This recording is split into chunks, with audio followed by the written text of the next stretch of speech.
রেস্কিউর কাজ এখনো কন্টিনিউ হচ্ছে এবং এখনো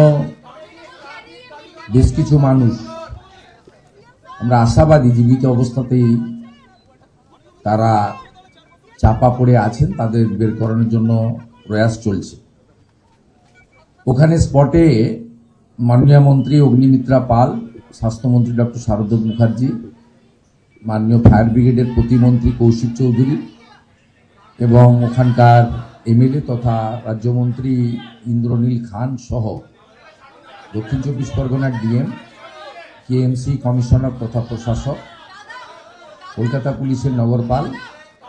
এনডিআরএফের কলকাতা জোনের যিনি দায়িত্বে আছেন তিনি, এবং আমাদের সিভিল ডিফেন্সের এডিজি সঞ্জয় সিং আর আমাদের আর্মির লোকজন, ফায়ার ব্রিগেডের আধিকারিকরা, তারা একযোগে ওখানে কাজ করছেন।